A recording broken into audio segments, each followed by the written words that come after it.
where in the Galway. It's a greeny colour of fog. So fifteen officer and the rash in Valia, a gahar na Galway. On all the Hanik may need your shaska. You're being made Mardina Oak. Because it's in Shah for my fortune. This is in Shah. I will my one. It's a Shah and men Mahri Kucho.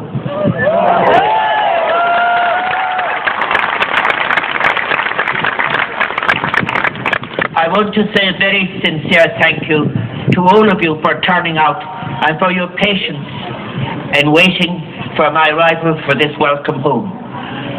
It is a wonderful welcome home to the city that became my home, a city that I came to at 19 years of age, that I often went away from, to England and the United States or to Central America, and to which I returned, and to which I will always return, because it is all Galway. I want to thank so many people. I want to thank the Taoiseach. I want to thank Derek Nolan for his fine and generous introduction. And I want to thank the Gardaí and all of the members who have been assisting my arrival home. And who indeed I want not only to thank them for this evening, but for all of the assistance during my campaign, a long campaign that in my case took just over a year. I want to say to all of you that when I take the oath of office at my inauguration,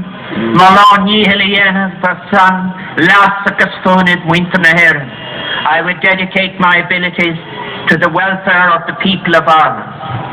Those abilities have been enhanced by my time in Galway. I value the friendship that I got at 19 years of age in the ESB.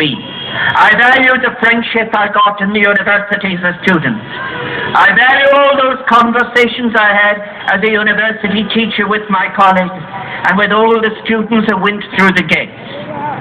I came to know Galway.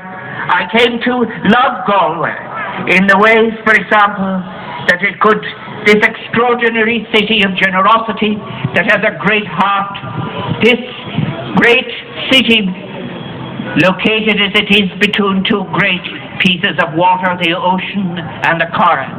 And during my recent campaign, not only, of course, one starts with those with whom I have worked and struggled often, those who have been with me on the streets as well as within meetings, those who were in the Labour Party Fortune of Eyre, founded by James Connolly and Jim Larkin, and will celebrate its centenary next year in 2012.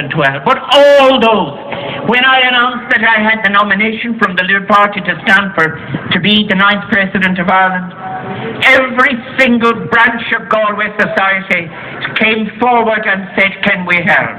There were the artists that I knew who could give of most of what they had, which is their performance. There were the musicians, the visual artists. There were those who had shared campaigns with me in human rights. There were those who had struggled for women's rights and children's rights, and all those who stood at Shastabun foes stood their ground for the unpopular causes oft.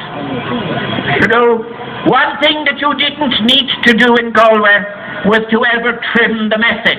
There's a great lesson in that, because the more radical you were in a way, the longer you lasted. And it was a great pleasure to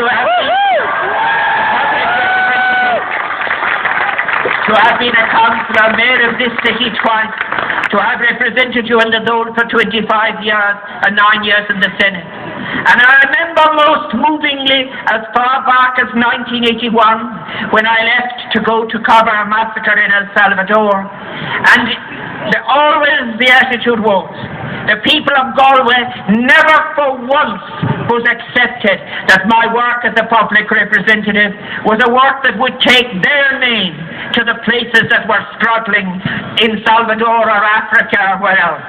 They took the world into themselves, and that's the generous support I have had all my life here. I want to pledge now to use every breath I have for the next 7 years to try and be inspirational at home as we leave behind the false basis of that for which so many have and are paying a great trust. I will very shortly, in one of my first visits, visit the Irish in Britain as I have always done every year, and I think I want to say to them, I am their president and will always be their president. I say this as well because, of course, emigration is not new to me. My sister Sally is in Manchester with her family, as my nephew is in Australia. But wherever we are, we must have an Irishness of which we can be proud. And that Irishness is not to be based on any narrow selfishness or an estimation of individuals on the basis of what they're assumed to have accumulated as wealth.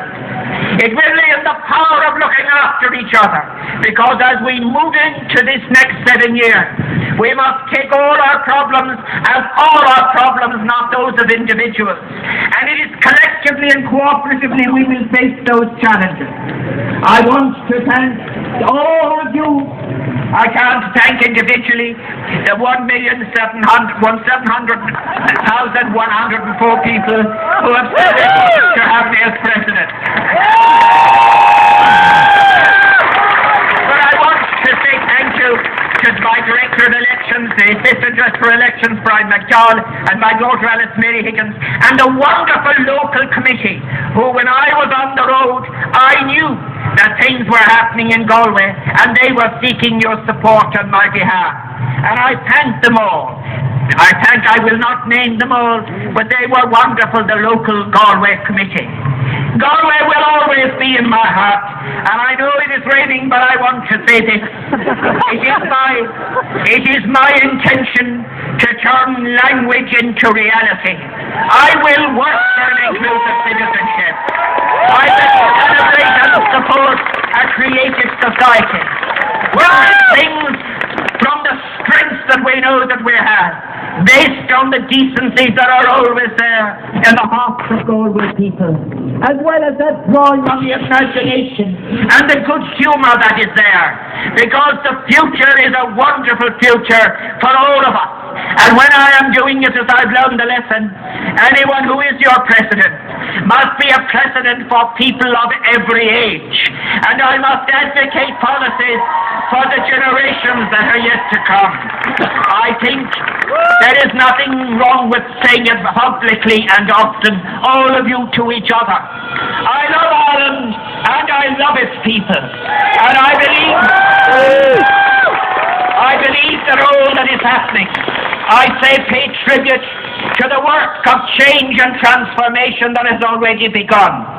Already in the worst of times, people have redoubled their efforts of assistance to those in need. Let it be like that.